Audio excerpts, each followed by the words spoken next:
great pleasure to welcome you all. Last time it was in Berlin, it was BC, before Corona, and the world has changed.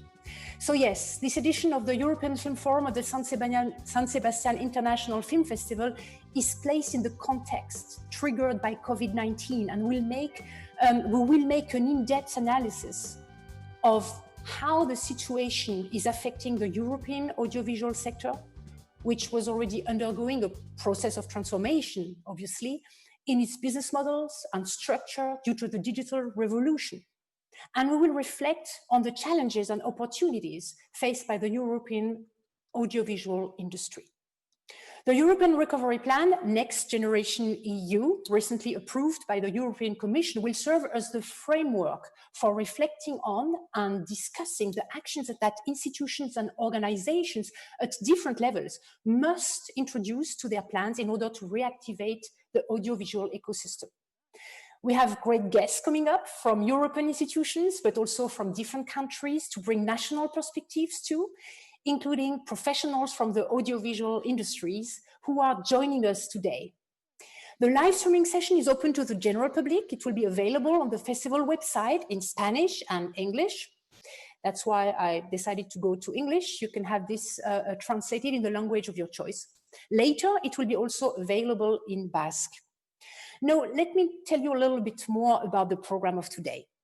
It is divided in 3 parts. A presentation regarding the European framework and 2 panels with rounds of questions for the festival accredited people.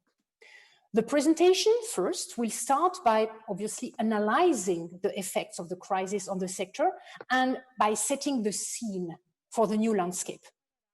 The first panel will look at further incentives and measures for recovery. Representatives of audiovisual funding and regulatory institutions will present the measures taken during the most critical phase of the pandemic to encourage the creation and the renewal of the European audiovisual industry. The second panel will focus on the transformation that the sector is experiencing. That is, what new funding and distribution models can be consolidated from now on.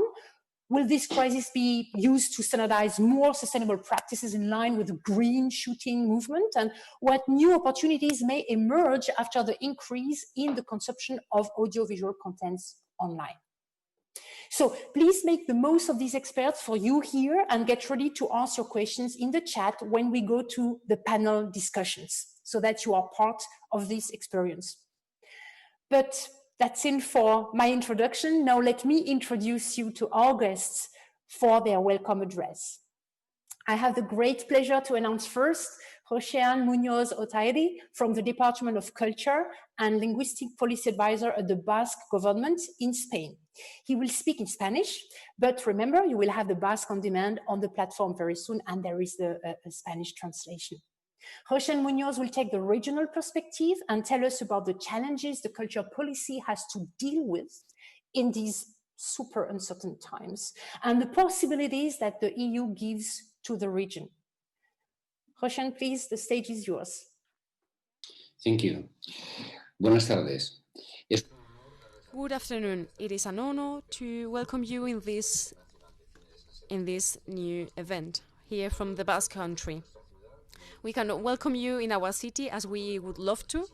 We cannot meet in person, but well, this is another consequence from the situation that we are living in now. But we can see all the opportunities that technology bring us. It's the only way to go on, working together and being together with technology. If we don't take advantage of our European technology, we would waste time. It is very important to improve our audiovisual industry. We have to take advantage of different parameters. We have to take into account different contexts, and with those we will be able to improve and create more industry and reach more different audiences. Creators are more than creators, and consumers should be more than people just watching. We all are needed to build an open Europe, a more sustainable world. Culture and creation make us wonder how it could be in the future. We should think about the future. And here in the Basque Country, well, we are really a small province of Spain, but our festival and the films that are presented in it show that we are a rich country, we are a bilingual country. We have the Basque or Euskera language and Spanish. We have two windows. Spanish window that opens the door to many people, and the Basque language that opens the door to another communities. These give us, or these bring us more color, and we have to face challenges, but we face these challenges from the complexity of our region. We are small, but we know that we cannot walk alone. We have to collaborate, cooperate. And from this, we have to collaborate with the government of Spain, of course, with the different European institutions and all European regions to create a common answer to help us. This challenge affects also cultural policies. We have different new concepts that will help us to face the effects of the pandemic. We are creating new measures to reactivate the market, to innovate, because these have also affected public policies. We have plenty of platforms, and we need to make them available to our population. We have to give access to the consumers so they take part in the industry. We are in the context of the digital era, so we have to implement different measures. We have to adapt everything, so we take into account women also, young people, and all these questions worry us, and we should talk about this and create a debate, especially in this European framework. Thank you for being here, even though we are virtually present. Thank you for your analysis, and we hope that next year we can see you here in San Sebastián. We will be waiting with open arms.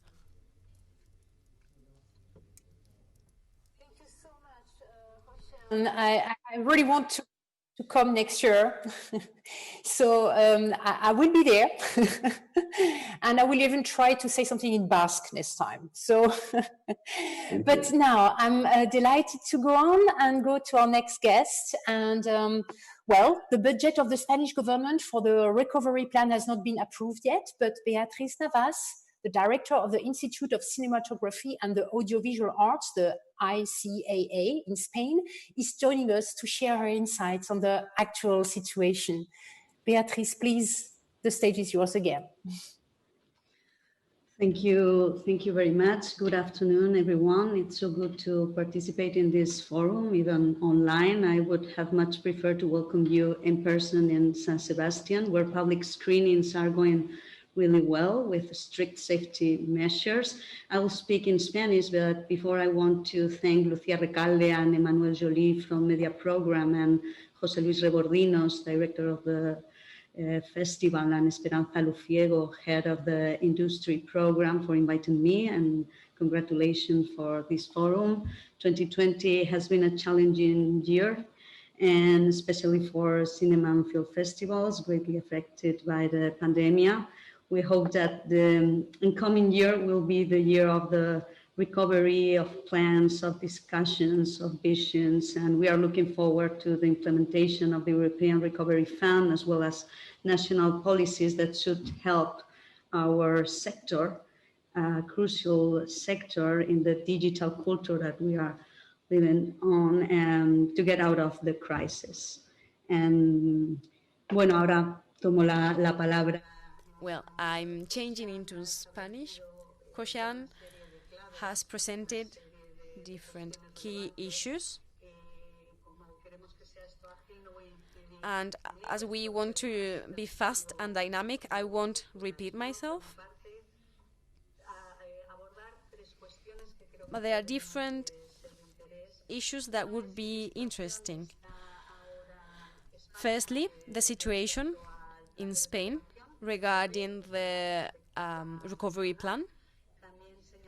Also, I would like to highlight the importance of reinforcing our administrations and cooperation between administrations, and also associations and organizations. We have to work together, and especially we should focus and try and look into the future, further into the future. We have to create new transformation plans. And finally, I will just give you some ideas about the mechanisms that we are taking, we are implementing here. When it comes to the recovery plan, well, Spain is one of the most affected countries by the pandemic, and we are also affected by the crisis. So we will benefit from this plan. We will greatly benefit from this plan. This is public information. We will receive 140 million euros, and we will have to invest them in 3 years to transform. Well, it will be the Minister of Digital and Transformation that will work with this.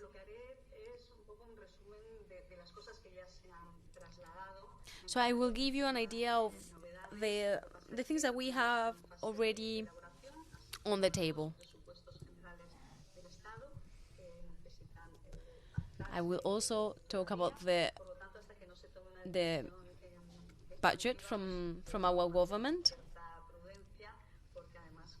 but I will not be really specific because we don't have anything conclusive yet.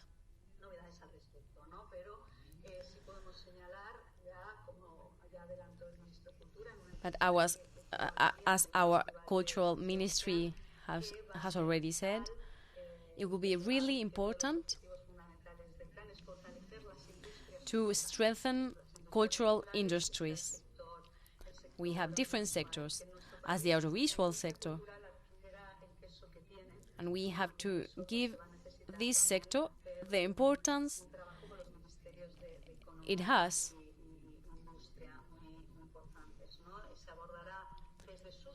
We will tackle this issue from its own particularities. But of course, we will talk about cohesion, digitalization, those key words that are really important. It will be interesting for us, because we will have conversations with the different autonomous communities, regions here in Spain, and we will take note of everything that will be shared here today in this panel. So we can shape the strategic lines of actions. from the ICAA and the government, we have different laws that have been there for more than 10 years. So we need a bit of a refreshment.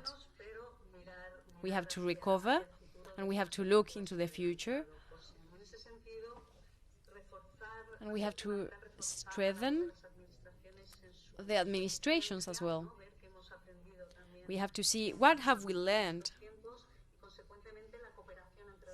and how the cooperation between administrations can be improved. We should create a model so the regions can be closer to the professionals, to the companies, to facilitate the collaboration. In 2019, we created a task force and we are seeing different results now. And this is at a national level, but we have to bring this to the European level to see how these efforts can have an impact, a bigger impact. And as we are here, Portugal, Spain, and Italy, well, we are really close by, so we have a lot of potential to collaborate together. We should strengthen our policies individually and then cooperate together, because we move at different paces.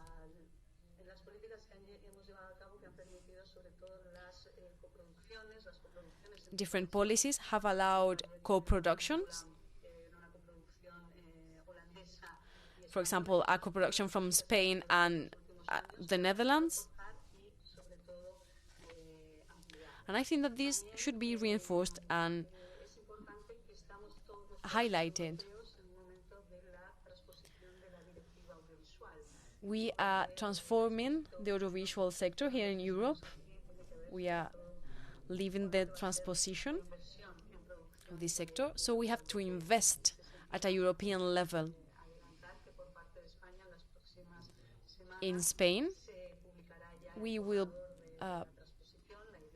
share the draft of our transposition, so it can be finished in March. We had already adopted some of the measures that are explained in this transposition.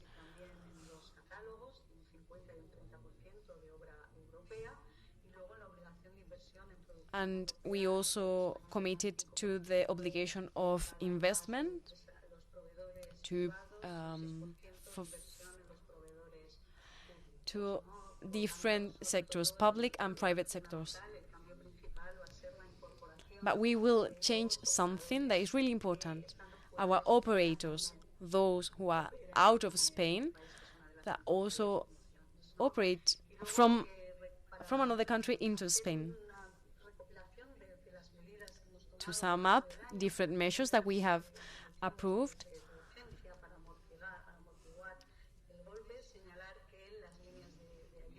well, we have created different aid measures in the ICAA for production. We have created a new one for the exhibition rooms. And we have new aids for short films. So we are trying to make the deadlines and productions more flexible.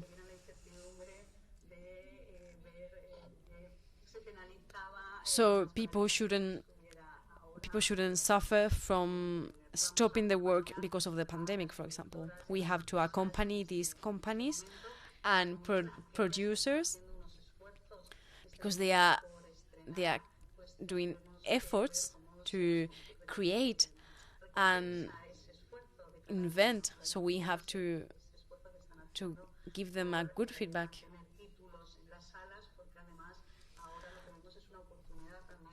we have a new opportunity for our national production.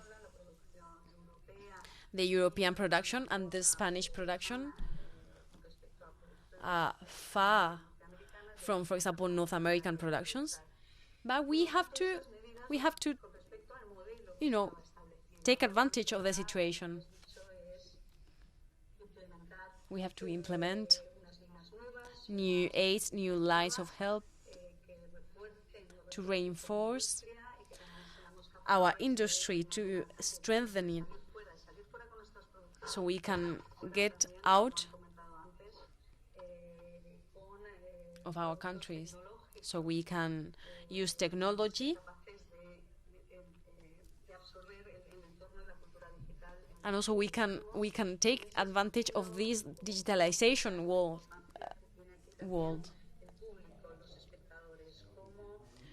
We have to study how our consumers are changing, how can we create relations with them,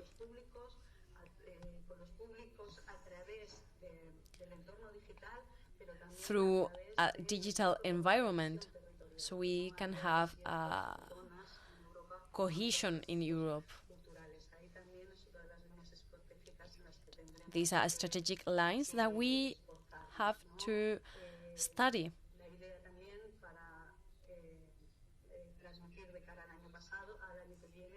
For next year, regarding budgeting, we wouldn't like our budget to be affected by the crisis, of course. I would give the floor to the next guest, so I can listen attentively to everything that they are saying. Thank you so much, Beatrice.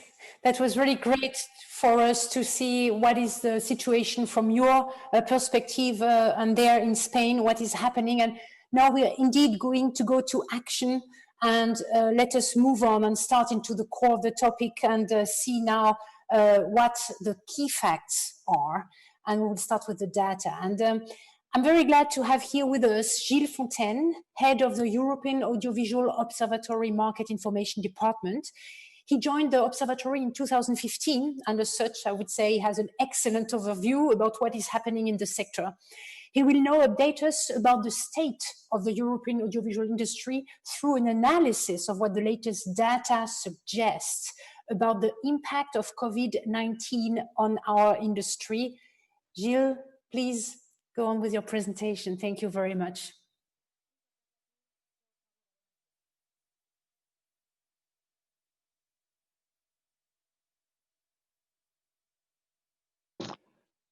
Good afternoon. I have titled this presentation for today a perfect storm, and please note the question mark.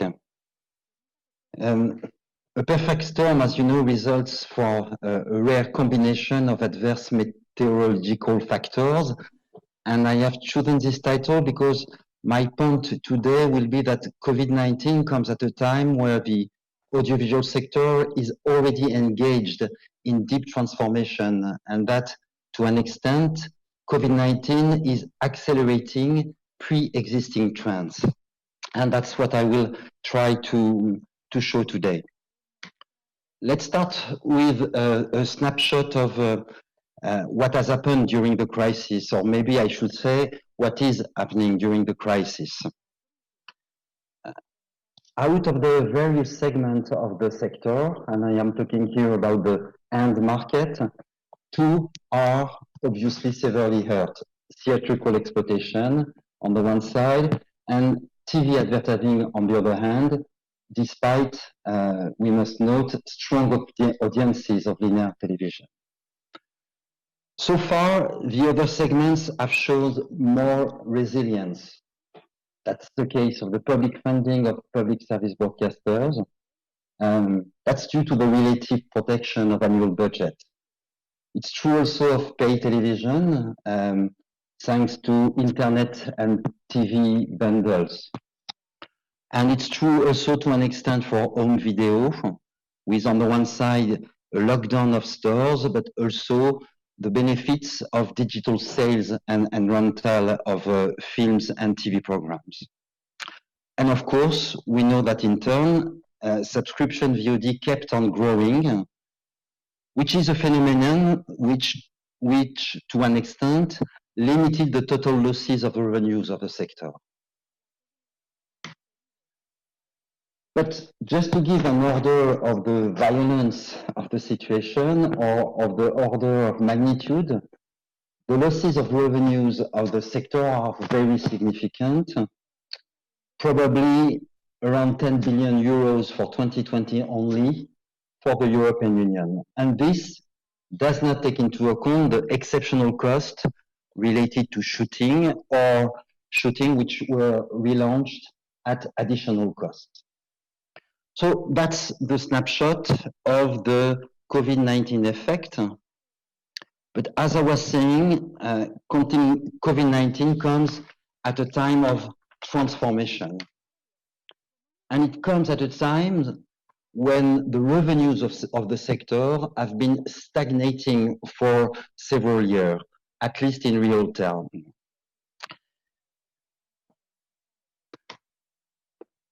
So obviously, the threat on cinema exploitation is a major disruption.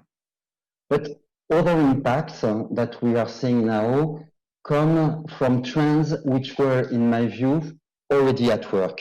Let's take a few examples of these trends which started before COVID-19. The first example would be the competition between TV advertising and online advertising. It is already a well-known trend that TV advertising is stagnating, whereas online advertising is progressing strongly. And one can wonder if online advertising will not emerge stronger from the crisis than TV advertising. Another example of long-lasting trend is the stagnation of the public service broadcasters. Their revenues have been stagnating for several years. A long-term trend also is the decline of home video, which seems unstoppable despite the progressive migration of home video from physical home video to digital home video. But still, all revenues from these home video sectors are constantly decreasing. And the last example I would like to quote is what I would call the transformation of the pay television model. And here figures shows that now the growth is coming almost exclusively from subscription VOD services, even if they still represent a minor share of the market. So that's basically why I am talking about a perfect storm. A perfect storm would be a situation where most of the segment of the industries are at stakes: cinema, free-to-air television, pay TV to an extent, and home video. I have been talking about the end market. It's time to give a few insights on what would be the impact on film financing of such a perfect storm. I believe it is fair to say that the business model of films rely primarily on pre-financing. There are exceptions, of course, but pre-financing is the main business model. And this pre-financing is brought mainly by film fund, by distributors, and audiovisual services. So there is a risk that all of the main pre-financers of film face difficulties as regards the level of investment they can invest in films. And it is uncertain whether SVOD, which is the only growing segment among the funders of films, can compensate for the losses of the other financiers. So there is therefore, in my view, a structural threat on the pre-financing model of film. In that context, I would like to do two observations. It is likely that direct public funding may become even more important than what it is now. And I recall that in most of the countries, direct public funding is the first source of funding of films. And my second observation is that if the pre-financing model is under threat, it means that secondary revenues, meaning acquisition of rights by services or for countries which are not included in the pre-financing plan, are going to become even more important.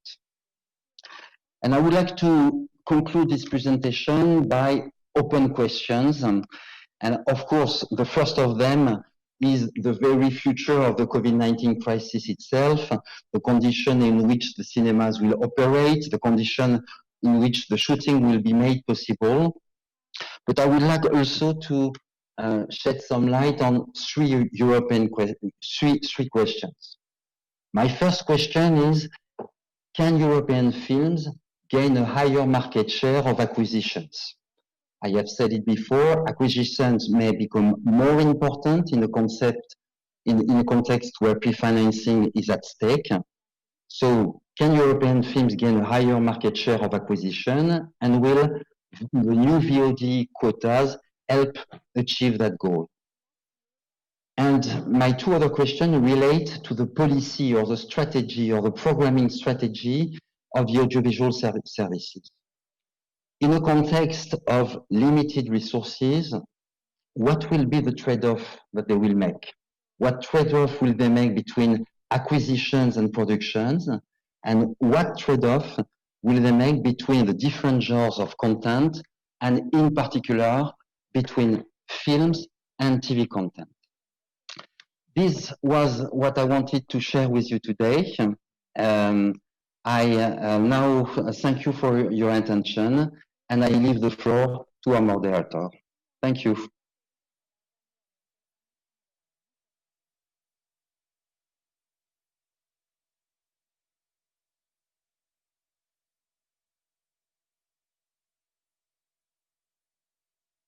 You see you're unmuted.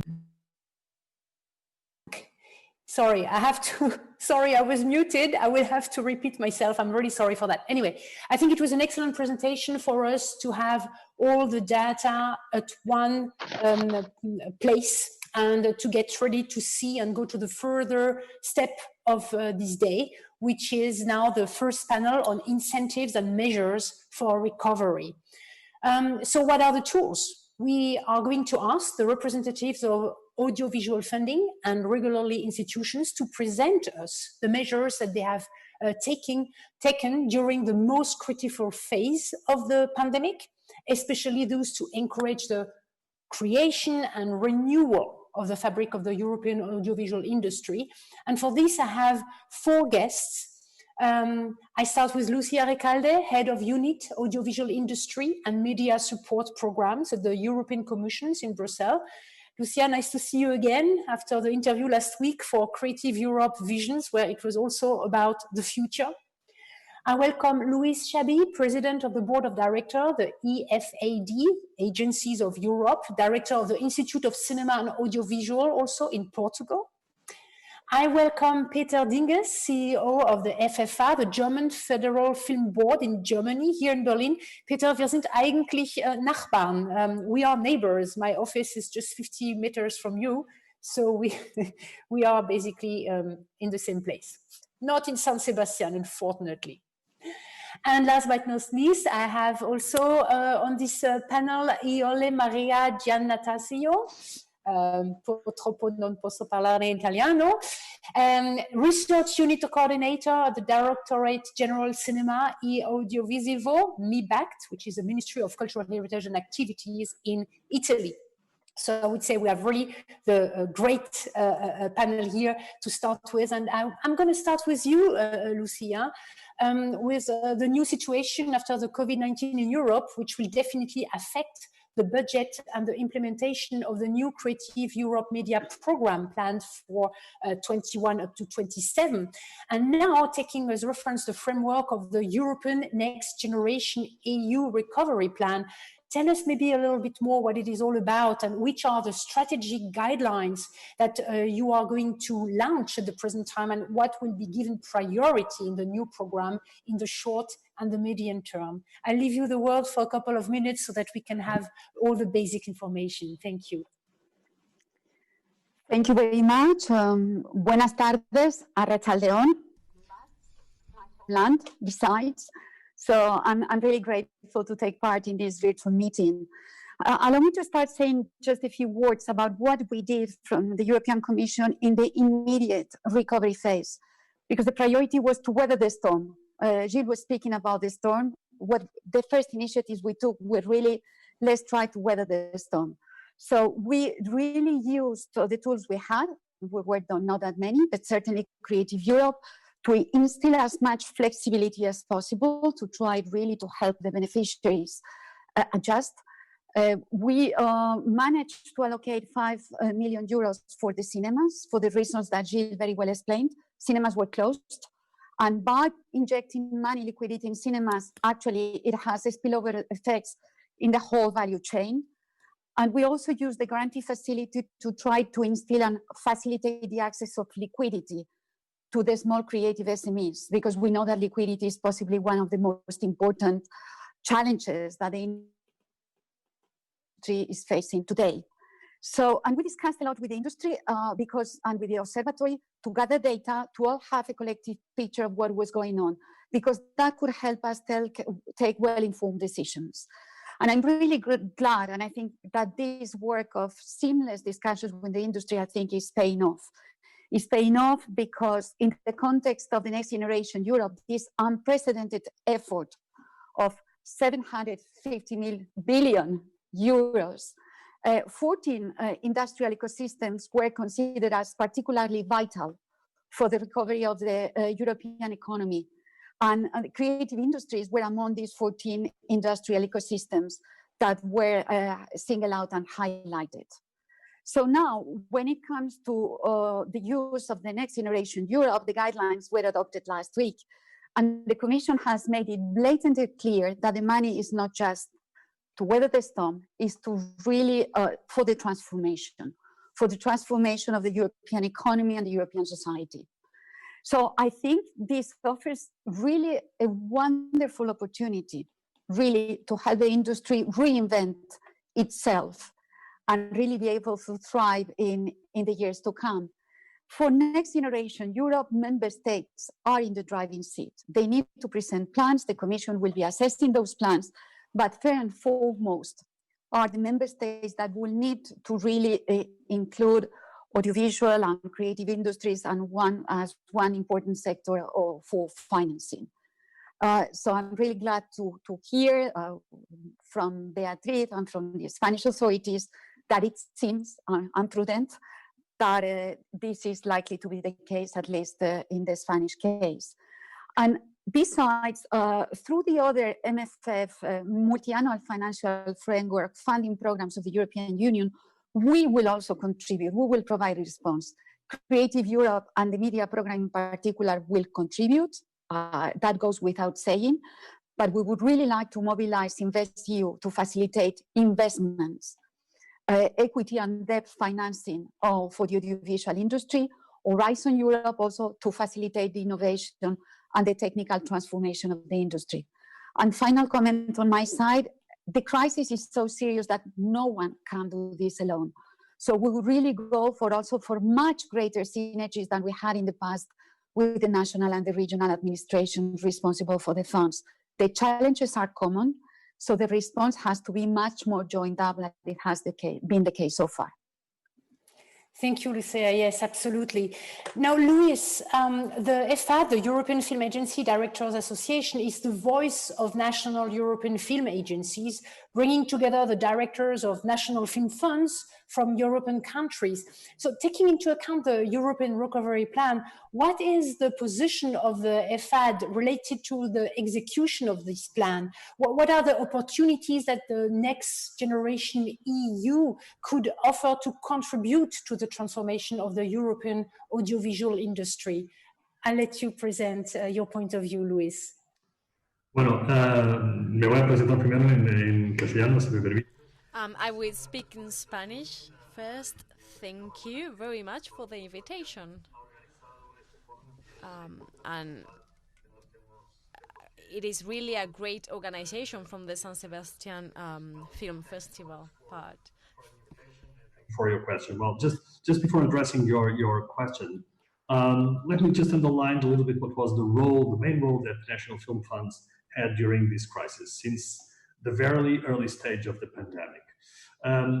Even it is never enough, the consensus about the vital role played by film funds, and I'm sure that without them, the European audiovisual industry would have been more dramatically impacted. And for those who are not concerned with with the kind of measures that were taken by the film funds, let me present you some examples. We all started, like Lucia has done, by adjusting the schemes that we have. So we prepared rescue plans and recovery plans. We created insurance and compensation guarantee funds that were launched or implemented. And the diversity of measures and intense of exchange of best practices between members were vital in this stage. Not only film funds adjusted the regulations and we learned from each other, we managed to pay it in advance. We launched new support schemes. We relaxed some requirements, some of them quite bureaucratic, that didn't make any kind of sense in the times that we were living. But also some of us managed to negotiate with the central government new emergency or recovery funds that were vital to keeping our energy with enough strength to overcome this crisis. Also, we have launched a series of initiatives to make sure that works that were not allowed to be seen in cinema screenings were allowed to be launched during the lockdown were accessible online. That was also vital to keep the creative work done in Europe accessible to the public and make it valuable and make it our voice to be listened and our works to be shown. So film and audiovisual funds continue to be fully engaged and accompany the sector in the recovery. We are facilitating the resuming of shootings, trying to solve the insurance gap that is not quite achieved yet, but we are hoping that we will. I will come back to that a little bit later. Bringing back the audience to reopen theaters and finding additional resources to continue to reinforce their support that is so much in need. And well, for those who are curious to see how are we following through these measures, I invite you to go through our website where you can find all the measures that are taken by each film fund in Europe. Now, addressing directly your question. So at European level, we think we need actions in two main areas, both in funding and on regulation. The funding area, we follow very closely the EU recovery package, and it's an historical plan that is very welcomed by all of us, and the so-called next generation EU measures. We are very grateful to the European Parliament that has formally asked last week the resolution on the cultural recovery to earmark the budget for cultural and creative sectors, asking 2% for cultural and creative sectors in the recovery of the resilience facility. We are eager to understand a little bit more how precisely this EU money will be distributed in practice to the audiovisual sector via the member states and regional authorities. In fact, we are not as much used to utilize this kind of funds, so we'll need a little bit more guidance in order to grab this opportunity, because our companies, audiovisual companies, are not as used to use this structural and regional funds. So more clarity and guidance will be very welcome. and how can we, all these sectors will benefit from other EU programs like Digital Europe, Horizon Europe, etc. There is a need for a space at European Commission that exploits synergies between different programs and helps the actors of the sector to better understand the opportunities they offer. Also, very important, and just blinking my eye to Lucia here, an ambitious media program is a must for us. We want, if preferable, double the budget, continued support for independent productions, a greater support for the promotion of European works online and in cinema, avoid delays in the launch of calls in 2021. Please, that's a requirement that everybody has. And let me just introduce also one of our priority concerns, that theaters, the resuming of European co-productions, the need to guarantee the insurance to European co-productions. Although insurance guarantee funds or compensation funds have been launched already in several member states, 7 I think right now, so it's Austria, France, the Netherlands, Belgium, UK, Germany, and soon to be Ireland. These instruments are mainly for national productions shot in the respective countries. This represents a huge problem for European co-productions. We have been relentlessly calling on the European Commission to set up a European insurance guarantee fund for European co-productions. So far, we didn't manage to find any proper solution, but I'm sure that we will achieve something in this area because it's vital to keep our co-productions going. Now, on the regulatory area, so what we are aiming right now, well, we would need to make sure that the US streamers, internet players, and video sharing platforms that benefited a lot, as we saw in the previous presentation, a lot from the crisis, will fairly contribute to the financing and promotion of European creation. This is vital for us. Also, we call for a quick and ambitious implementation of AVMSD and Copyrights Directive with the objective to support the European independent production, a better promotion of European works online, and a fair remuneration of authors. That's crucial for us. Also, in order to properly guarantee the appliance of the directive, it's vital for us to ensure the transparency of data consumption by online services. We urgently need to be established on an European level. Online streamers should be obliged to be more transparent and share viewing figures with right holders and public authorities, such as regulators of film funds. We would like to have also an ambitious agenda to fight piracy. It's vital to have an agenda on this issue and to guarantee that the legal audiovisual offer is secured. We will ask also the European authorities to keep the exclusion of audiovisual services, regardless of the transmission mode, out of the scope of the trade negotiations. That is vital for us. It was a long struggle we had in the last year, and I think it will be vital for the next couple of years. So finally, the need for a continuous dialogue with the EU institutions and the Commission in particular. We have lots of things to change, lots of things to get better. We are eager to keep our work jointly with the European institutions, especially with Lucia, and I'm sure that all this common effort will be a huge help for the sector that is too much impacted by this crisis. So far, it's our views for this problem. Thank you. Thank you, Luis, for this quite a requests list, I would say, also what is necessary to happen, to go on. And now I go back to Germany, and Peter, I'm very interested to hear you speak now about the German stimulus and recovery plan for the audiovisual sector. What extraordinary measures are being considered and implemented to rebuild the industrial fabric of the sector and speed up possible reforms to transform the German audiovisual industry? Tell us more from Berlin, I guess, right? Yeah, right. Thank you very much. Yes, I don't know if there are special German measures and the invention of the reel. It's just like any other countries in the world, the crisis took Germany by surprise. And authorities had to react quickly and make important decisions at once without any hesitations and without any hands-on experiences or guidelines. This was a very difficult situation, and in the first step, we did what everybody else did in Europe or worldwide. There were emergency measures, the shutdown measures, I call them.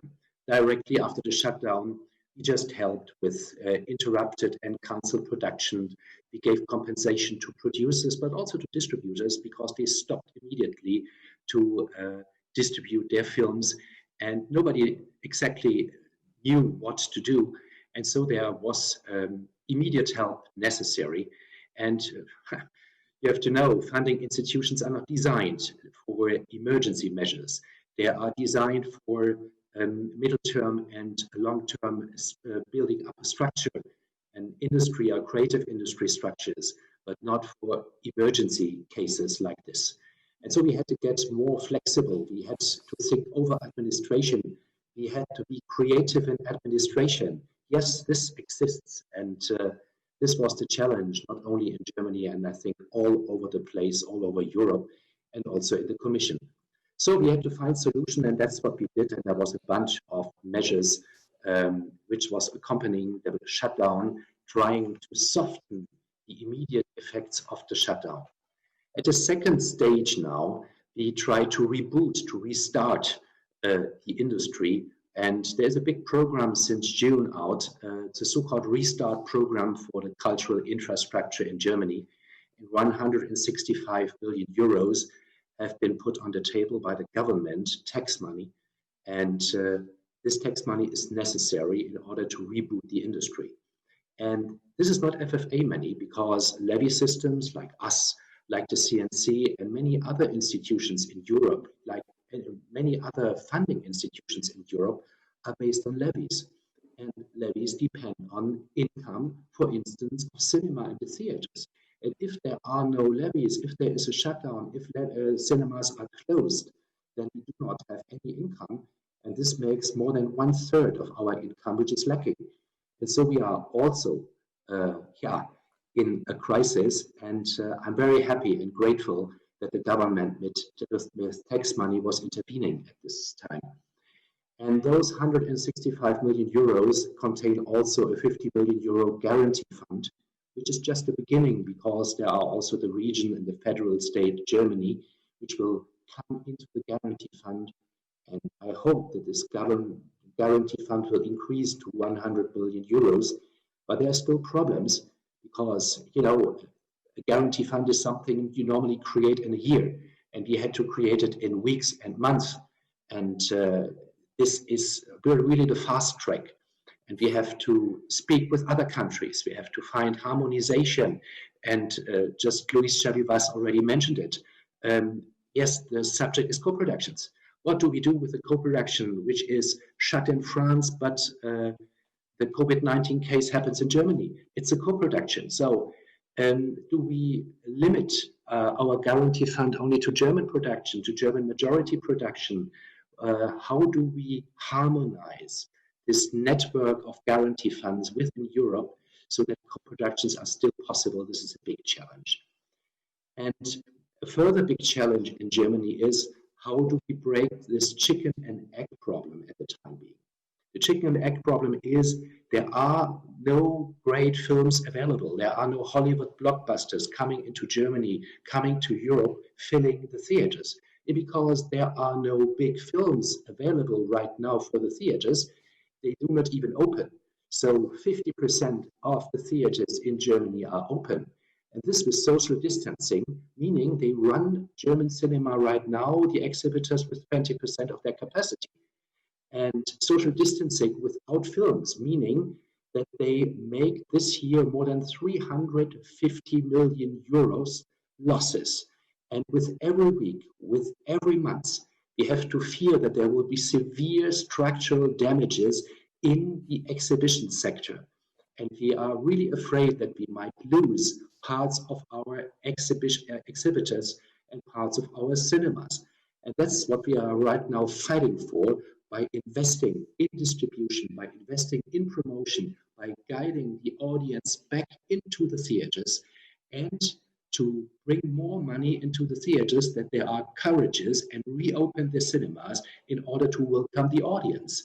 And this is the chicken and egg problem we have to handle right now. But I'm quite optimistic if we look at the results of one film, Tenet, Christopher Nolan. Yes, just had its theatrical release all over Europe. And it was very successful right now in Germany and in France and in many other neighboring countries. And this shows that people is still interested in cinema, in European cinema, in German cinema.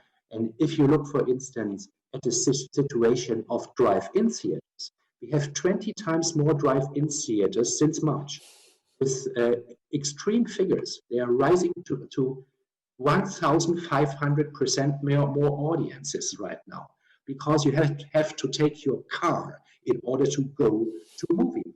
And that's what they do, what people do, what the audience does. And this, I think, is a very, very good sign that people does not fear only the infection, but they are still willing to go in a theater to see European cinema.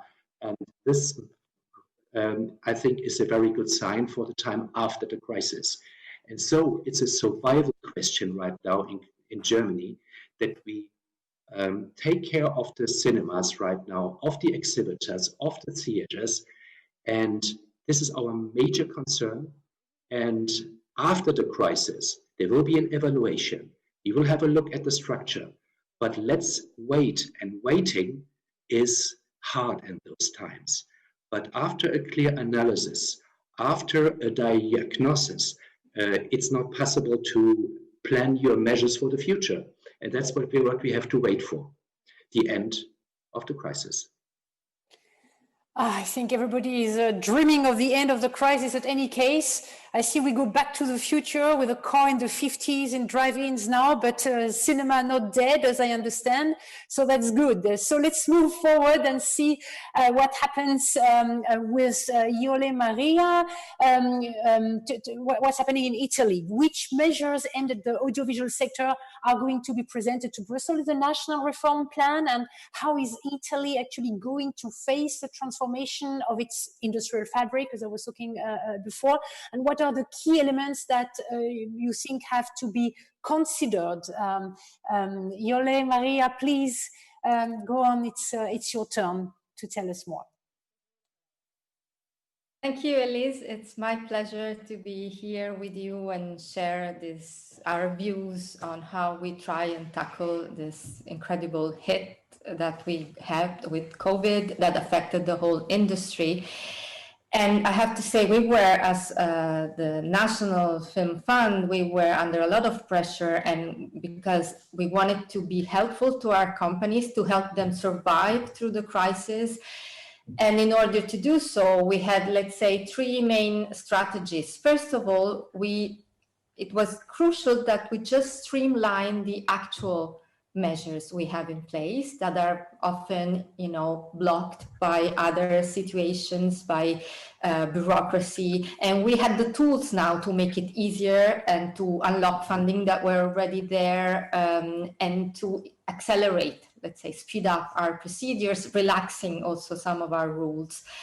On a second level, we implemented extraordinary measures, and I will go back to this in a minute. But there was a third, I think, crucial action we had to take that was a regulatory one, so not an economic one, but that was very important in this case, which was rethinking what qualifies as a film for us, because of course, to qualify as a film, you need to be released in theaters, and that wasn't possible. Now, this seems a very basic question, but in the end, as I have to say, Gilles Fontaine very well presented to us at the beginning, in the end, what happened with this crisis is that it just accelerated questions and trends that were already there. And we were already reflecting on the difference between a project, a work, that it's a film and it's not, in order to give it a specific categories of support. This became a main importance now, and we only took obviously a temporary measure for the moment, which means that during the period of the shutdown of theaters, and actually for a little longer than that, because we know that yes, by law theaters can be reopened, but that wasn't immediately the case. We reopened mid-June, and it took a while, and it's still not full capacity, obviously. So we've extended this period in which films that were actually released on other platforms could still benefit from the support they got from us as films, and will have support in the future in these terms. But of course, now this derogation is at this deadline, but the question is still there, because of course, you shut down people in their houses for months, they will change their consumption habits. And how will this then change again? Or is this an opportunity? What should we think about that? To tell you the truth, and this I'm really sharing with you a personal experience, I also consider that somehow, yes, it is true, once a habit it's settled in, it's difficult to change. But it's also true that I think people are so eager to enjoy a different experience than just watching audiovisual content sitting in their sofa in their small houses that they really can't stand anymore. And I have to say personally, I was back in the theaters during Venice Film Festival, which was a miracle in itself for a festival of such level to happen with impeccable comply to the safe sanitary rules. And it was a great success and a great message to all film festivals, I think, that were also there, by the way, represented all the European film festival directors. And that was the first time for me to be back in a cinema theater, and I rediscovered that kind of emotion that cannot be replaced. And it was, you could feel that was shared by the audience there. It was not just the emotion of the wonderful films we were watching, but it's being back in this collective experience. It cannot be replaced by anything online. Just as this incredibly interesting and necessary panels we're having, but still it's not this, it would be different if we could look at each other's eyes for real and breathe the same breath we cannot, the same air we cannot breathe right now. So this could be a chance also for cinema theaters. Of course, they were the most hit, and we had special measures for cinema theaters and for outdoor theaters. We had in total 42 million euros just for them to cover the losses they had. And then we had exceptional measures in our regular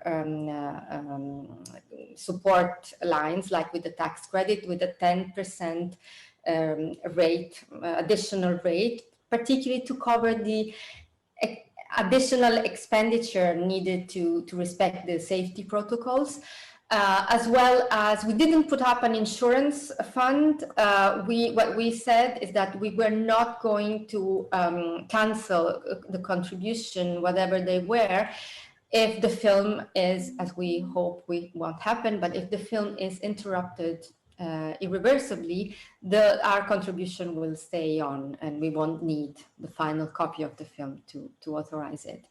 In this structure, since these questions were already there, and since actually we have a new film law that was only implemented 3 years ago, well, we're also somehow going to propose to the EU, which we're very thankful for the great support it has given to Italy. The biggest chunk of funding is going to Italy, and we're very grateful for that. It would be to reinforce those system that was already implemented, and particularly implementing all the measures that are making our system more sustainable, in thinking of green economy and digital economy, to support the infrastructure, to make our infrastructure even better. Just think of our studios, which are renowned worldwide, also because of the craftsmanship that comes along with them.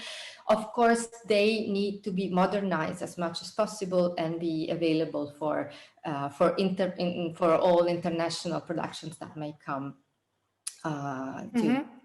So it's an overall plan. I won't go into the details because we're drafting it right now, but I think it's a great opportunity to rethink the system, starting from what were the problems already before the COVID crisis. Absolutely. Thank you very much, Iole. In case you want to ask questions, please use the chat, and the application Slido is giving us the question directly here in the virtual studios all over the places, and we can ask them to the speaker. We have unfortunately very few time, but I would actually love to ask maybe one or two questions because I have the privilege to be there and directly connected to you.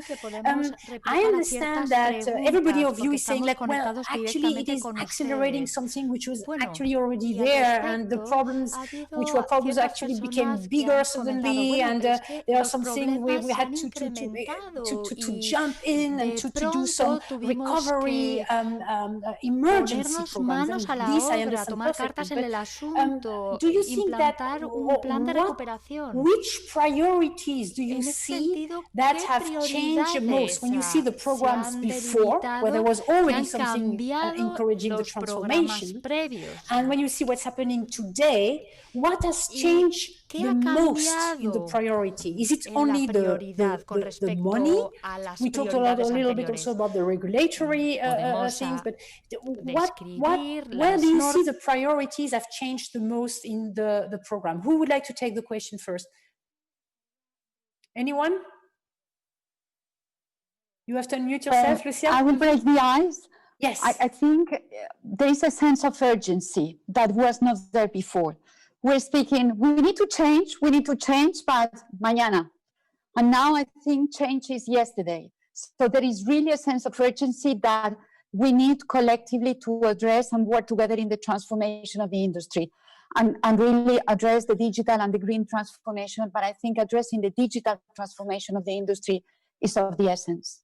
The use of data, connecting with audiences in a different way, how to make even cinema theaters the experience more immersive thanks to technologies. So because we tend to think that when we speak about digital, it's just about distribution, online distribution modes, and it's not the case. It's to make this digital transformation which is pervasive across the all players of the value chain. Absolutely. So I see this completely, the digital transformation with certain priorities that accelerated, but it's going there where we thought it would go anyway.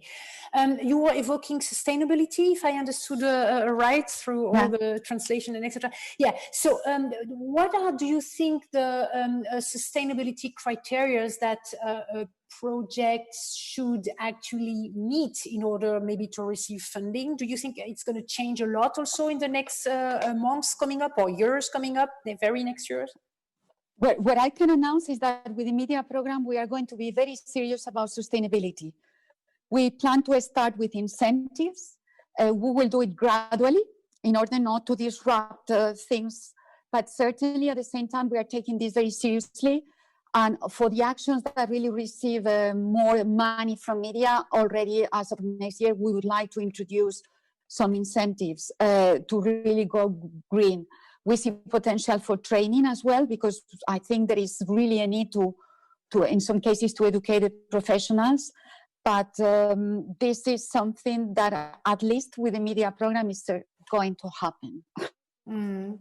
Absolutely. No, I see this also, that there is the need for this has been completely seen. And there is this very nice initiative, reunificating everything, this rural cinema with people going outdoors in Europe, very nice example of collaboration with being outside, taking care of the communities and collectivities, beyond green cinema, integrating also the social aspects of that. I think that we have fantastic examples also in Europe. Europe. Maybe does anyone want to add something on sustainability or the technological advancement and the measures that you see being more priority than others? Peter, could you understand my question this time? Yes, please. Yes. Maybe one remark. I think Germany has been one of several frontrunners concerning sustainability, and this is a high priority project for us in Germany.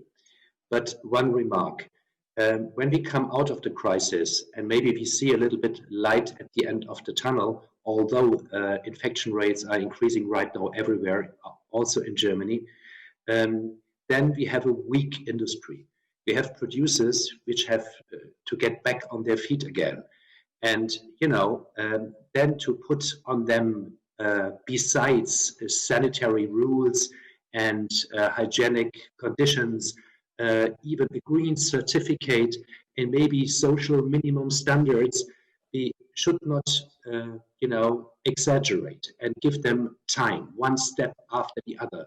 First of all, we have to analyze the damage. First of all, we have to help them to regain their business, to restart their business, and then one step after the other concerning sustainability. This is a little bit my worry as one of the countries which is really severe in this point, and we are at the starting point right now. Just before COVID-19 crisis, we were at the starting point to launch our green certificate for German producers and our carbon calculator, and we were discussing social minimum standards. But at the time being, we have to be careful not to exaggerate the measures to be put in place. Yeah, absolutely. I know we are running out of time, but I would love to give Luis the opportunity to add something on this. No, just following what Peter said. Well, actually, on the industry level, we are right now starting to try to learn how to shoot clean and safe. And I'm sure that we're going to try to manage that with sustainability policies. But as Peter said, we have to balance a little bit those, because we have a challenge ahead. We have a very fragile ecosystem right now that is very transversal. It's all over, even on traditional players that were very strong, and right now they're struggling to survive. So I would, and obviously to keep it up, but on and adjust it to these new times. So thank you. So I see that my question about the priorities was right into the target. Where are we going? But unfortunately, I have to close the panel for now because I have the next panel coming up. Thank you so much. And I see this is the beginning of a debate at any case, and see like coming out of an emergency situation with emergency measures for sure, and clean, recover, and then step by step, as you were saying. Thank you very much to my panelists. And now we're going to move on and go to the second panel towards the transformation of the European industry. Because after COVID-19, the crisis in the production and distribution structures of independent cinema is probably here. Well, first of all, we are not out of the crisis. It's going to stay a little bit, if we like it or not. So we want to explore in this panel what scenarios will the European independent production operate after the pandemic, or what new funding and distributions model can be consolidated from now on. Will this crisis be used to standardize more sustainable practices in line with the green shooting movement? And what new opportunities may emerge after the increase of the consumption of audiovisual content online? And for this, I have three panelists. I think I have an all-male panel right here. So we will have Alvaro Longoria, the Vice President of the European Producers Club, producer and partner of Morena Films in Spain. We have François Aillon, who is the lucky one being in San Sebastian. He has a fantastic view behind him. Yes, I know, we don't want to see this. François is partner, sales and business development manager for the Playtime Group in France, which includes the Films Constellation in the UK, Films Boutique in Germany, and B4 Films in Belgium. And last but not least, we have Alex Martinez-Roig, the head of content at Movistar in Spain. Do I say Movistar Plus in Spain, right? Well, where we're at it, we can add a couple of pluses here. Wonderful. So I think I will start with you, Alvaro, right? I mean, let's start with this. You are, I mean, the European Producers Club was one of the first associations to suggest to the institutions compensatory measures to alleviate the direct consequences of the standstill caused by the lockdown due to COVID. However, the accelerated rate of the changes forces us to think beyond the present. So content will be still king for sure, but how will the independent producers be able to finance their film, and what role will public funds play in the new scenario? I leave you a couple of minutes to expose your hypothesis here, right? Thank you very much, AC. I think I want to thank the panel because it has first to José Luis Rebordinos of San Sebastián, of whom I am a great fan, and Lucia and all of you for organizing this panel, because first of all, it has forced us to put our heads together at the European Producers Club and come up with a number of measures that we're going to present now. It's very difficult, as you all know, to put together people from 28 countries. We are 130 producers at the EPC, but we somewhat manage to agree, which is something that is quite surprising. So, and Alvaro, you presented for the first time here today. Yes. It's a world premiere. Oh, wow, okay. Now we are talking. Yes, so I actually, we have prepared a little presentation that I think we can go through very quickly. I'll try to be very brief. I know we are short on time. If it's a premiere, we'll go through. Let's go. So I think, first of all, everybody has agreed that we're living a fundamental transformation. And I think that this transformation essentially has created a crisis at the European audiovisual market that also presents some opportunities. But we at the European Producers Club believe that the European authorities and the European Commission has to take the lead in order to come up with some measures to try to balance this disequilibrium that is created now, because otherwise there will be a lot of casualties in the process. We believe that these measures that we are going to present now have to search the keeping of the essence of the European Union, which is preserving diversity and entrepreneurship. We believe that at this crucial point, as I said, the European Union has to take the lead, and I think it's important that it takes the lead because as Beatriz and others have mentioned, specific countries are negotiating at the moment specific measures, but I think this is a great opportunity also for Europe to demonstrate that together you can be better and stronger. So we believe in the creation of European champions. There's been a lot of discussion about whether the future lies within the champions, and we support that, both creation of bigger networks, new platforms, great production companies, but we also believe that the greatest champion is a great product, especially from the producer's point of view. So we think for independent small producers that sometimes feel like David against Goliath, no? When you go and negotiate with a platform, the best weapon is to have a great product, a great script or a great series that you can negotiate with. And in order to do that, some measures are required. So I think we can go now to slide 2, where we have the first 2 measures. One has already been discussed, but which is the increase of the obligation to all platforms and all broadcasters in Europe, so everybody competes on the same way, and also try to force the mostly foreign-owned OTT platforms to invest heavily in European content. So we at EPC are calling for an investment obligation through AVMS or another vehicle of 25% of the turnover of the OTT services into European works, of which 80% should be reserved for independent production companies, and at least 50% dedicated to local content produced by independent producers. I think this is crucial in order to keep diversity, because otherwise we may only end up doing product in the big countries. No, I think it's important to keep the European diversity. this we should keep within the independent production company, production companies, in order to protect the European ecosystem that is very fragile because very atomized.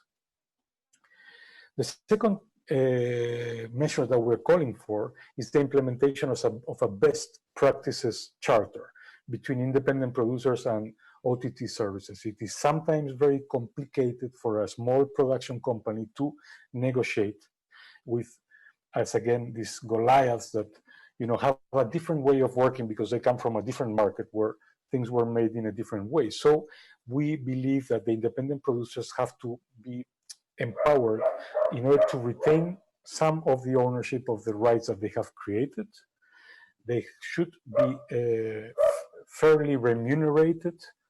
They should have some share of the revenues in case that the show or film is a success. They should have their creative role protected and respected somehow.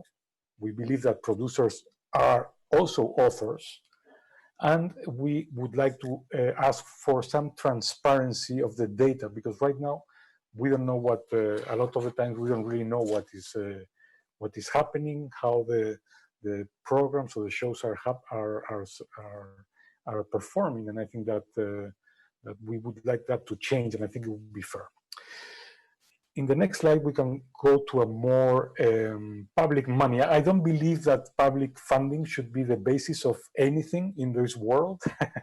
I believe that the private entrepreneurial spirit has to be the driving force between production companies, and that's what we are. We are entrepreneurs and creators. But here at this point, we think that there is a very big role that the authorities can take, and they have to take, otherwise the ecosystem would fall apart. And then once this falls apart, it's very difficult to put it back together. So we are calling for the creation of a European Union funded project development fund. As I said before, nothing gives more power to a producer than to have a great project. And if you are able to develop great intellectual property with great talent and with a great cast, and take it forward as far as you can, then you are in a much better negotiating position. And for that, we believe that the creation of a fund could be really useful. The second public funding demand is for the creation of a European co-production fund to foster European film and TV series co-productions within the independent model. What I mean by this is that the appearance of new broadcasters has led to a lot of co-productions being only financially driven. That means that you co-produce with a country because you can spend some money here and get a tax rebate here or a subsidy there, but the spirit of the content is lost. We should push for co-productions that have a European spirit, a European content, that are great, and they're co-productions because they're good products, not because they're shot half here and half there. And this will allow for the European co-productions to thrive again, because I think now it's become more of a financial model. And by creating a fund that promotes that, we think we can regenerate the co-production model, which was based on an old system of local funding. Also, I think we propose for the relaxation of the 60% intensity aid limit, which exists at the moment, which prevents films or TV series to be funded publicly by more than 60%. It would probably be a temporary measure until the industry comes back to an equilibrium. But for now, I think this is limiting more than helping. We understand the spirit of this measure, but we feel at this point in this crisis it could be alleviated. And then on the final slide, we have two more measures that are more, one is very idealistic and the other is very specific. So we go from the bigger to the smaller, from the dream to the practice. First is to look for ways in which you can break the oligopoly. Oligopoly is bad for competition. If you only have 5 players and you're a very small supplier, like most European producers are, you're in a bad shape, because you depend on these 5 people to distribute your product. So we would call for the invention or to creation of a think tank to create alternatives for worldwide distribution for European independent product, using the new technologies that are in existence and finding routes that people can access, to get their products in, and maybe financing it in a different way, but not only depending on the bigger, if you want to do a European-wide product or an international product, only independent on the OTTs, no? And also we call for a very specific, and this one, as I say, is a dream, no? It's more of a vision. How can we break this? We don't know maybe today, but I'm sure in 5 years there'll be many different channels. As 5 years ago, who would have said we would be here today discussing about, Netflix, no one. Amazon, COVID, YouTube, all these things, no? Absolutely no one, Alvaro, I would say, right? Yeah, it's complicated, but you never know. And I think you have to be thinking of be a bit optimistic and dreamy to think about alternatives, because if we stick to what is today, maybe it's not so great. No? So the final measure is a very specific one that is preventing a lot of shootings, and I finish with this, is the creation of a European-wide guarantee fund for insurance of COVID. Some countries have put it, Netherlands, France, Germany, fantastic, no? But some other countries don't have that. So I think by the European Union, by taking the lead and presenting a European-wide system, it would be allowed for the smaller companies also to continue shooting. That's Absolutely. it for me. Okay, well, thank you very much. I'm so sorry. I would love to have a little bit more time, but we are pressed by time. And I would love to give also the opportunity to your co-panelists to maybe react to this, or maybe also answer my further questions. Maybe I'll start with François.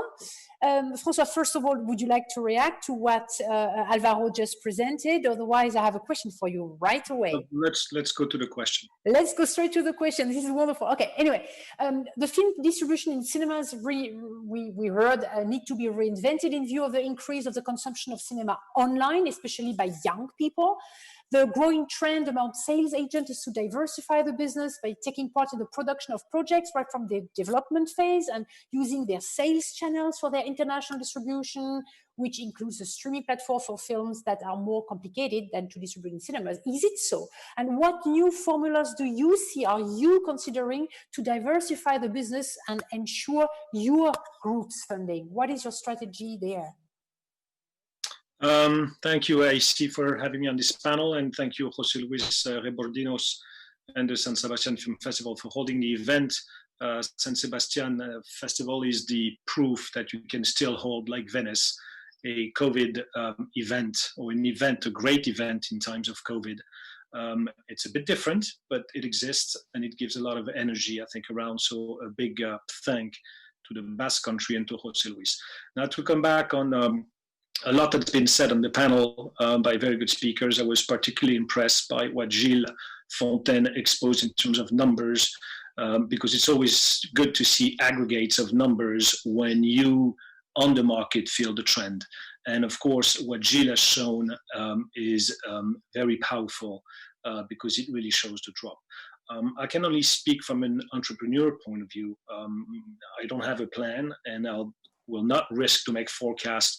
I think the first thing that this crisis is teaching us is to be humble about forecasting. But I can tell you, as an entrepreneur, and I feel that I'm sure a lot of companies in Europe feel the way we feel, is that first of all, we felt helped, supported, whether it's through guaranteed loans, whether it's through the actions of the bank that is the French bank that is in our capital, whether it's through regional helps. I think every entrepreneur of any small business in Europe felt that he was neither in China, not in the US. He felt supported. And that's a very important thing. And, professionals, professional organizations such as what Alvaro is doing, and state organizations and government organizations have been extremely good at putting forward ideas and plans. The reality is we're not so bad because there's been such an influx of cash from various places that the problem we're facing now is not a is not a cash issue. It's not a money issue yet. What we're facing is more of a model issue, a business model issue. Of course, we anticipated the trends that have been accelerated by the COVID. As entrepreneurs, we're always being very careful about what the trends are and how we can structurally adapt to them. Of course, we didn't expect COVID, but I think we understood quite rapidly, like most of us in the industry, I would say by June or July, that once this is over, we will be one floor below. And you can put it in you can say in any case, you can say, I believe, I hope, and there are encouraging signs, but we know down the line that we're going to be in floor below, and that in certain areas, and a floor above in other areas. And we're trying to understand what those structural changes have been and how we can respond to it when you head a number of companies or a group. So the first structural change that we noticed is that there is more and more similarity between broadcasting, or what content that broadcasters like, and content that streamers like. It's a pace of narration, it can be production value, it can be casting, but and then the question is, it's going away from what is cinema? And nobody has answered yet the question, what is cinema, by the way? Is it defined by the release in theaters? Is it defined by the status of the director? Is it defined by the budget? We haven't yet totally answered that question. The other structural changes that we're noticing is that we're going to have to expect a decrease in revenues coming from theatrical. And that, of course, creates a double worry for us. The first worry is, how do our clients, how do our distributors are going to survive this space? Because you can put it in any form you want. A distributor is someone who markets a movie locally and creates the value by the theatrical and then derives the value on other media. If that chain is broken, how are our clients going to survive? The second worry we have, and we're seeing that now, we haven't noticed a decrease in the number of projects that were presented to us. Films are being made, written, and they're going into financing. What we're afraid now is that there's a whole range of films that will not find market money anymore. Distribution money, MGs from sales agents. That money is not going to be there in the financing plan. And I think the European Commission and governments would be wise to think that the recovery plan might include to go beyond the subsidy limit in order to support those films. But companies like us can no longer do R&D with small films. We know it has become a non-viable economic activity. So as a group, we have tried to sort of give an answer to those structural changes. Those answers are, first, that we continue doing what we do, which is expose the greatest talents in cinema worldwide. And whether it's a festival strategy, it's a theatrical distribution strategy, it's a streamer strategy, we don't really care. What we know is those talents can go out there and there are clients to buy their work, and that we're going to continue on doing. The second thing is that we believe that the work of a sales agent has evolved, as you mentioned in your question, that we will do less and less sales, but we will be more and more used as enabler of projects. And what is being an enabler of a project? Enabler of a project in a global economy is, for us, is putting in motion our global network, whether it is streamers, US distributors, funds, co-producers, whatever is in our global network, to put that in motion in order for the project to get a better chance to be made. And we also realize that the earlier on we are, the better the chances of success. The third thing we're doing is that we are, of course, developing our own production. because we have a very good idea of the financing structures and what the market demands. And as we're doing less and less sales, we're moving towards more a production model. And the last thing we're doing is that we are investing in production companies in order to accelerate their growth and to put at their, disposition, the network we have in order to strengthen their growth.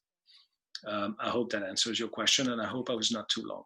No, I mean, that's great. But what I like really in this panel, you give me facts, you give me things that are moving forward, and that's absolutely great. That's what the audience also wants to listen to. What are you doing? How are you fighting? How are you moving the system forward? So this is what we heard with Alvaro and with you now, Francois, and now I turn to Alex at last, and I have such a time pressure, and I would love to have, can we have another hour, please? Can we call the organizers, please give me another hour so that we can talk a little bit further, right?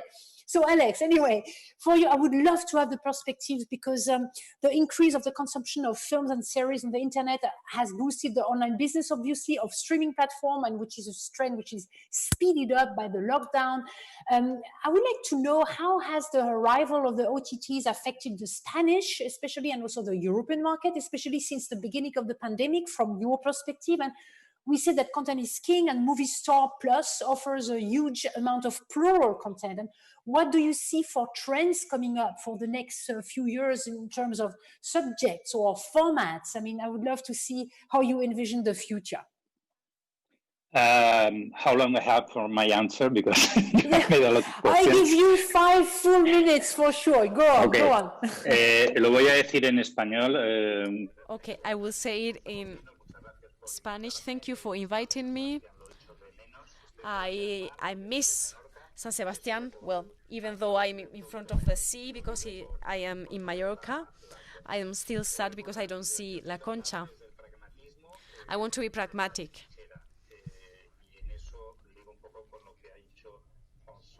And as Francois said, the consumption of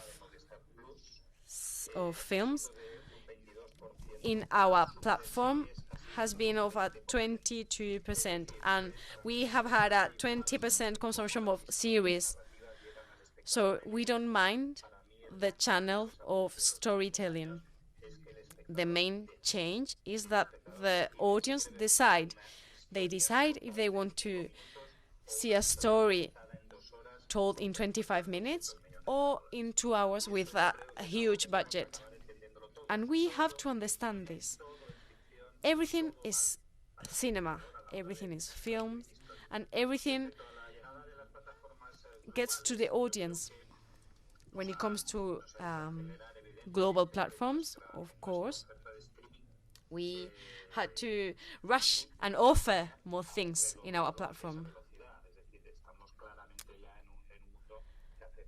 Right now, we are in a place that we had never dreamt of 5 years ago. We have offers, so the audience decide how they watch our content. The habit change has been huge, but it has helped the piracy, the hacking, and there's another factor, and that's language, especially in Spain. Spanish language has traveled, and it is traveling right now. We have different series all over the world, and our industry was ready for this. We were creating films and series at a really fast pace. So we have an opportunity there, if we can see it, because we have a strong industry in Spain. And this opportunity is also relevant. From here on is Brexit, and we haven't talked about it. But we will see the disappearance of the equality of this industry from Great Britain, United Kingdom.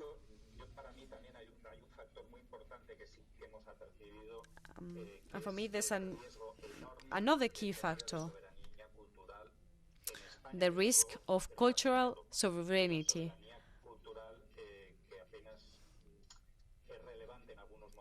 It isn't that relevant at some different moments, but we are living a historical crisis. Maybe in some years, what we produce in Europe will be decided outside of Europe.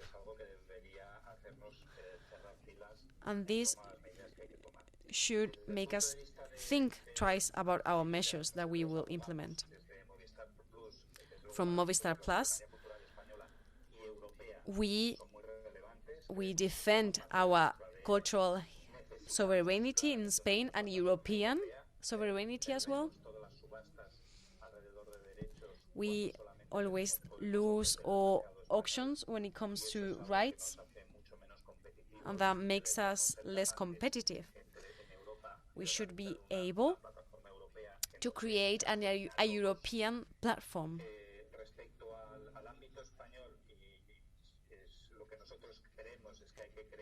In Spain, we think that we have to support the industry around our Spanish population, so we keep this culture in the country, and of course create an attractive market for all the industries that come in Spain and produce there. This will only work if everybody that takes decisions are sitting around the same table. If every politician is sitting anywhere else, well, they will never come to an agreement. And I think that Spain, as a country,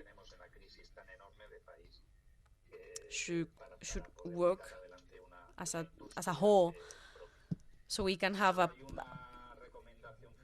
Spanish industry.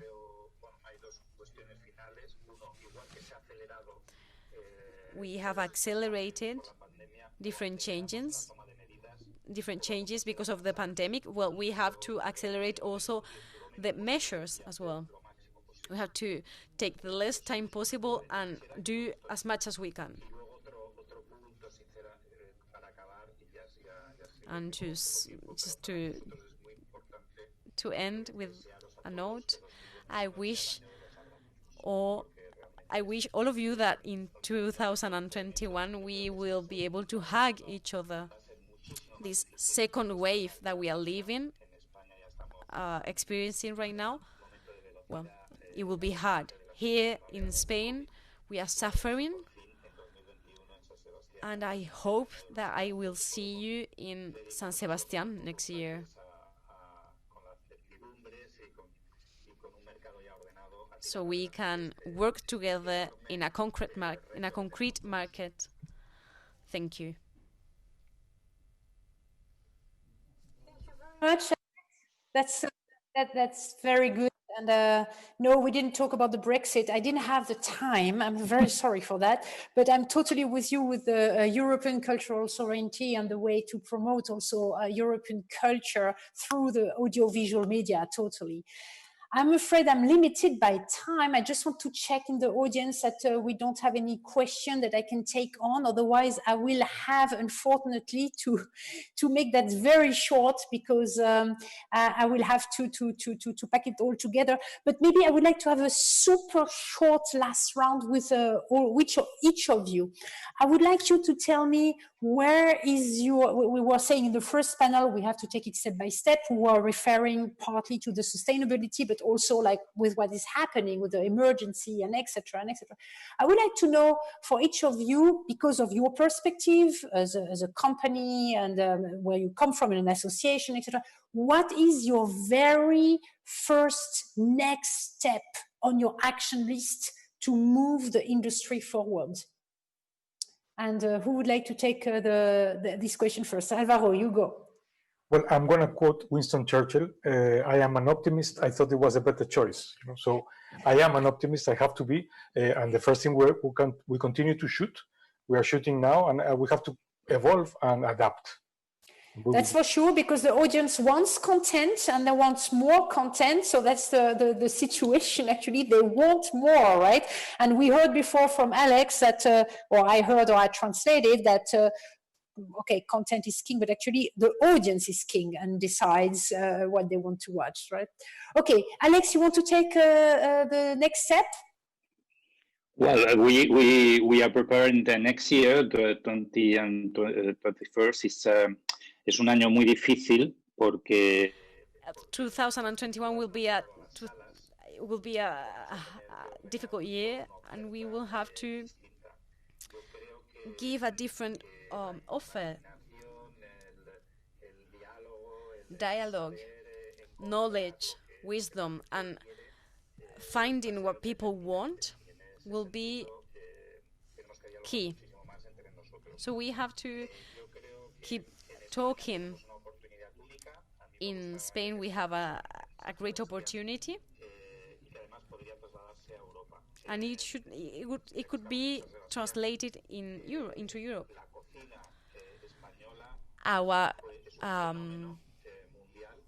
kitchen, our food is a phenomenon, and we are also really we are always welcoming people with open arms. We know Ferran Adrià, el señor Arzac. We have different platforms, and together we have to work. Otherwise, in 5 years, we will be talking to I don't know who, asking for money, begging for money, even. So now we have to stop arguing and get hands on. Okay, thank you very much, Alex. And maybe final words for you, François. I mean, you gave us already quite a very pragmatic approach and saying, okay, we show great talents, we have our own productions, and we move on with production companies, acquiring production companies, so a more corporate level. But again, for you, the question, what is your very next step in terms of priority to move on so that the industry is moving on? So what is the first priority? The immediate priority is to make sure we acquire the right content for next year, and to make sure that what we have acquired before, we can find great place for what we already have in terms of films, and then move on with this. And there is very limited resources of talents that are still, have the possibility of a world distribution. So it's always key to us, and there's always a limited number of resources as well. So where we decide to invest is going to be key this year for us. Mm-hmm. But I think at the same time, it's a very exciting moment. And one of the key of 2021, and it's been said before by most of the panelists, is how we will handle the negotiation with the digital studios in their obligation to invest into local production. And as we know, a local production can go global. So local is the new global, right? Exactly, and we can look at it, I think, with excitement. Very good. Thank you very much. I think it's very interesting because you were talking about finding the right content, finding also the right audiences. Lucia was mentioning a little bit before that technology will also help us for that. It's great to see that technology might help us to find the right audience and connect with them and have a dialogue with them. But of course, it is also human intuition about the emotion, about the culture and the feelings we have here in Europe to be found. So we have both sides of the medal here. I thank you very much, dear panelists, and believe me, I wish I had another hour also with you. But now I would like to try maybe to find some final words and put this a little bit all together before saying goodbye to everybody. So for those of you who are not there at the very beginning, we talked about quite a few things, but first of all, tech allowed this event so that we could meet in a virtual place. So that's already thank you to technology and to the tech team in the background. You don't see them. They have done this. They've been working day and night to produce this. We are all completely dispatched all around Europe these days. So thank you very much. And it went very well. What did we say today? Well, we said there is a strong necessity, an obvious necessity to adapt, digitize, be flexible and creative.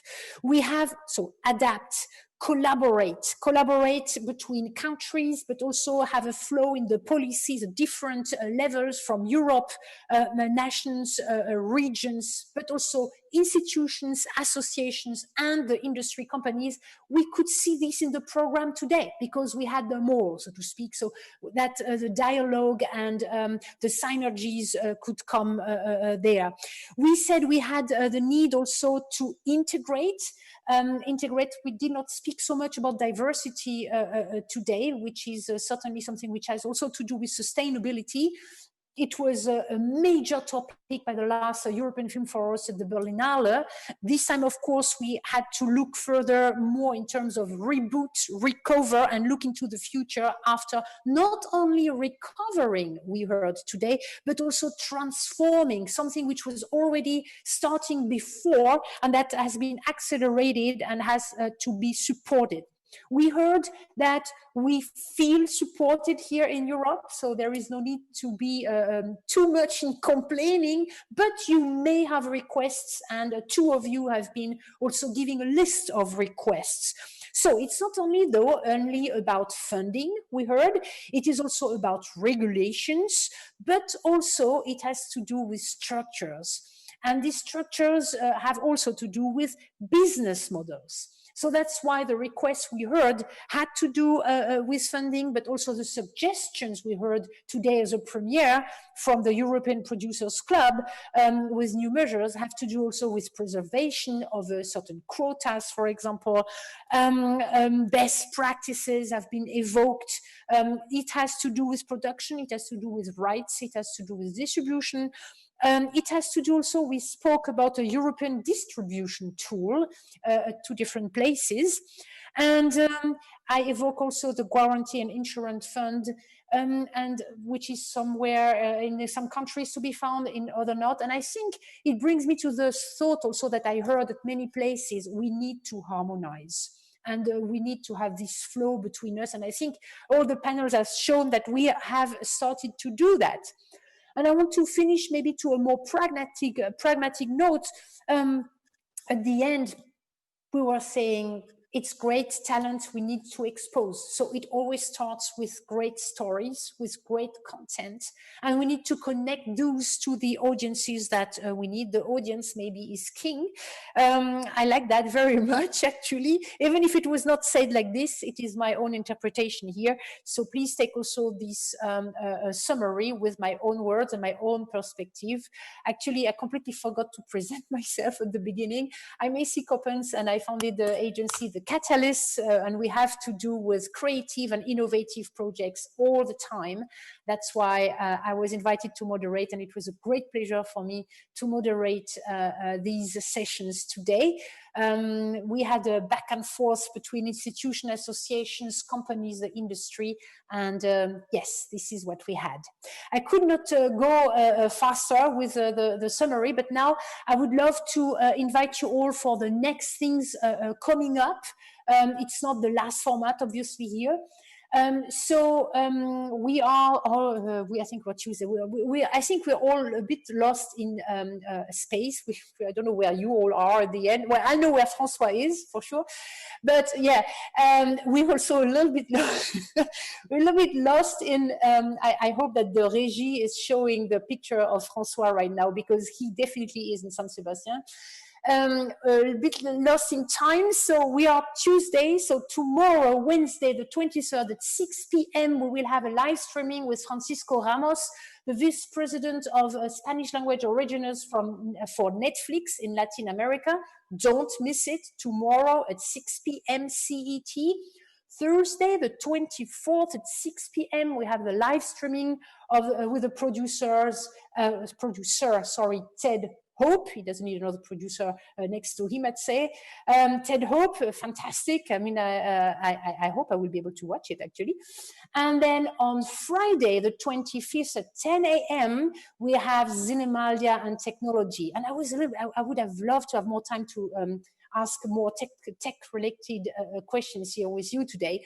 But we will have it all on Friday with a great series of pitchings. It will have to do with advert gaming, neuromarketing, big data, blockchain, vision analysis, artificial intelligence, machine learning, interactive narratives. I mean, they will all be there, and there will be a masterclass with Mark Arts. And he's really one of the most fantastic sound designers, so recording mixer deluxe in Spain.